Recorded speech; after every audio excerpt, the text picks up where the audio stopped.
Moin aus dem Wunderland. Ich stehe jetzt hier gerade im Andenabschnitt. Diesen Abschnitt bauen wir zwischen Regenwald und Atacama. Und hier werden wir auch eine K-Systemstrecke bauen. Und vielleicht wird sogar die steilste und gefährlichste K-Systemstrecke, die wir jemals gebaut haben.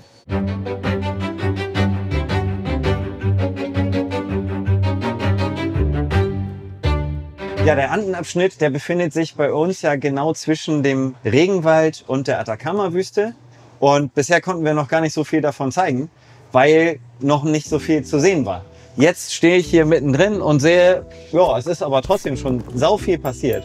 Man kann sehr viel bearbeitetes Holz sehen, Stahlkonstruktion, da oben sieht man schon ein bisschen Gebirge, Gips.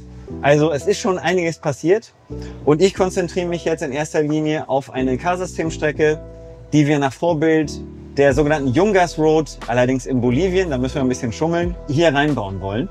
Und diese Yungas Road ist auch bekannt als sogenannte Death Road, also Todesstrecke. Das heißt, wir müssen hier wirklich an die Grenze gehen und teilweise auch drüber hinweg.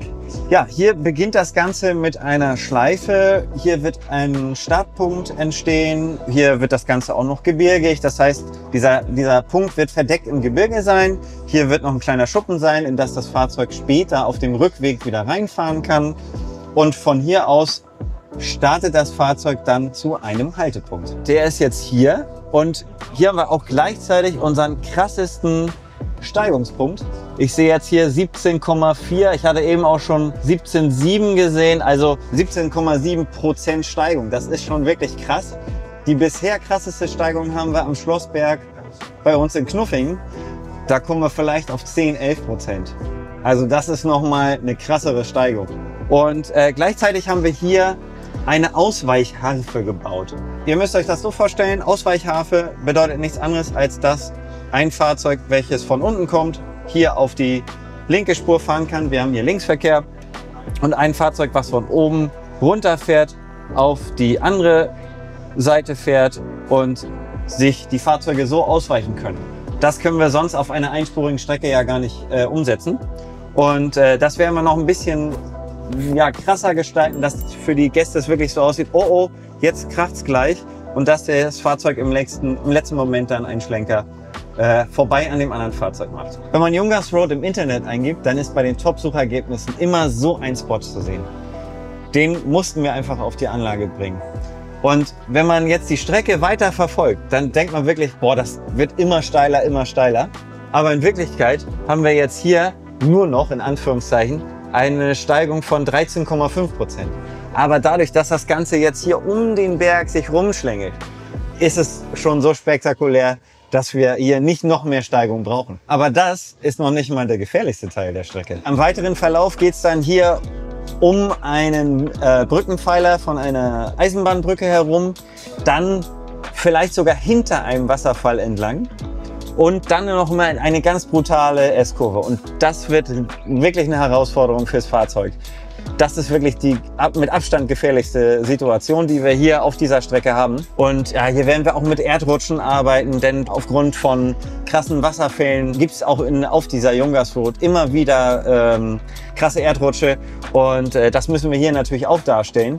Und das bedeutet massive Absturzgefahr, nicht nur in der Wirklichkeit, sondern auch auf unserer Strecke. Hier haben wir unsere Serviceklappe, damit wir hier später auch rankommen an die Fahrzeuge, wenn hier mal was ist. Was haben wir hier Schönes? Ah, guck mal, hier steht schon unser vorbildgerechtes Testmodell. Einen älteren LKW, den werden wir voll beladen mit allen möglichen Hühner, Goldbarren, was weiß ich, da kommt alles rein. Und dieses Gitter, das lasse ich gerade aus Metall lasern, weil wir einfach meinen, wenn das Ganze hier einen Metallkorpus bekommt, dann kann uns das auch mal hier abschmieren und es ist nicht gleich zerstört. Wir können es dann wieder mit einfachen Mitteln wieder aufbauen.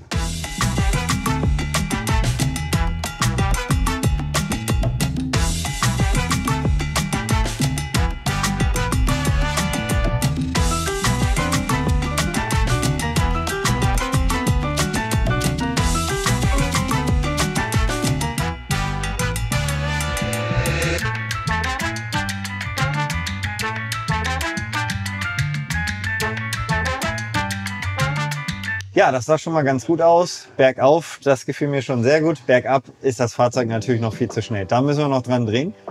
Und was die Oberfläche angeht, das ist natürlich noch überhaupt nicht originalgetreu. Denn wir befinden uns da natürlich auch im matschigen Bereich. Und vielleicht erinnert ihr euch noch an die Huckelstrecke, die wir im Regenwald darstellen.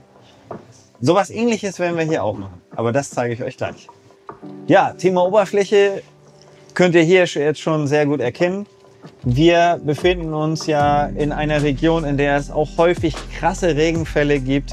Das ist keine asphaltierte Strecke, das heißt, wir müssen hier so ein bisschen Matschroad darstellen.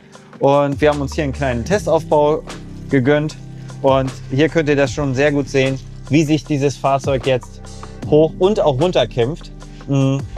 Dafür haben wir bestimmte Materialien verwendet. Zum einen haben wir rechts und links der Fahrbahnmitte nochmal eine zusätzliche Einfräsung vorgenommen und hier oben die Oberfläche dann mit sogenannten Modellbaumörtel modelliert.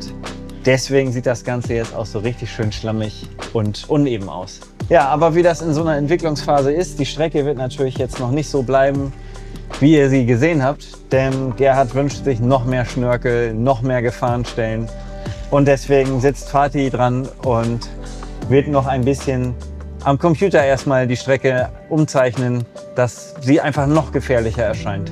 Ja, ich freue mich natürlich besonders darauf, wenn wir dann die richtigen Modelle am Start haben, die dann da über die richtig fertiggestellte Strecke fahren werden. Und dann werden wir natürlich noch Stellen dabei entdecken, an denen die Fahrzeuge entgleisen. Da müssen wir dann natürlich noch mal ran, müssen das nachbearbeiten, Nuancen vielleicht verändern, vielleicht auch ein bisschen was Größeres. Aber das ist natürlich der nächste Schritt, auf den ich mich persönlich einfach freue. Ja, was meint ihr? Wie findet ihr so eine Strecke, so eine krasse Steigung? Ah, das gibt's doch gar nicht, ne? Ja, was meint ihr? Wie findet ihr so eine Strecke? Schreibt's gerne in die Kommentare, ob ihr jetzt auch denkt, oh, ob das jetzt am Ende gut geht oder hurra, da geht auch noch mehr. Würde mich auf jeden Fall interessieren. Also schreibt's gerne rein. Tschüss, bis zum nächsten Mal.